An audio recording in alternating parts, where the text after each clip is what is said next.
नतमस्तक होतो। या देशामध्ये ज्यांनी हिंदू अस्मिता जागृत ठेवली, ज्यांनी अनेक आक्रमणानंतर सनातन धर्म जिवंत ठेवला, ज्यांनी लोकशासन आणि लोकप्रशासन कसं असू शकतं याचं आदर्श उदाहरण छत्रपती शिवरायांच्या नंतर दिलं, अशा पुण्यश्लोक अहिल्यादेवी होळकर यांना अभिवादन करण्याकरता आम्ही सगळे लोक या ठिकाणी एकत्रित आलो आहोत। मागील वर्षी आम्ही त्यांच्या 300व्या जयंतीच्या निमित्ताने चोंडीमध्ये मंत्रिमंडळाची बैठक घेतली।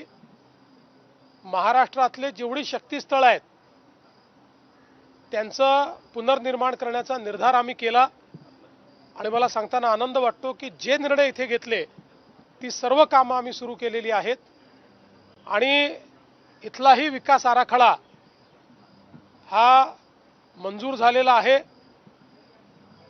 प्राध्यापक राम शिंदेजी यांच्या नेतृत्वात त्याच्या सर्व काही गोष्टी आम्ही पूर्ण केलेल्या आहेत। फक्त आचारसंहिता सुरू असल्यामुळे आम्हाला आज भूमिपूजन करायचं होतं पण ते करता आलं नाही। आचारसंहिता संपल्यानंतर आम्ही भूमिपूजन करू।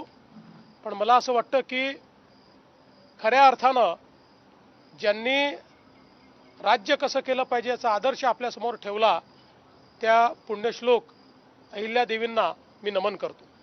जरांगे पाटील यांनी रात्री उपोषण मागे घेतलेलं आहे, कुठली आश्वासनं त्यांना आपल्याकडून दिली आहेत? जी आश्वासनं दिली ती तुमच्या समोर आहेत, कुठेही मागे आश्वासन दिलं नाही। त्यांनी स्वतः ती वाचून दाखवलेली आहेत। विखे पाटील, प्रसाद लाड यांनी ती वाचून दाखवलेली आहेत। त्यामुळे सातत्याने मराठा समाजाला न्याय देण्याची भूमिकाच ही आमच्या शासनाची राहिलेली आहे, त्यानुसारच कारवाई केलेली आहे।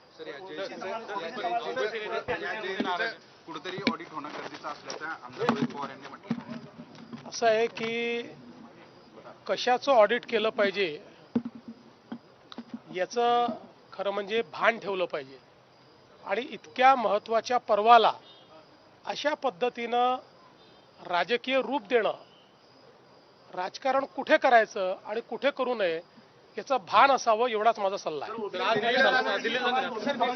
हो हो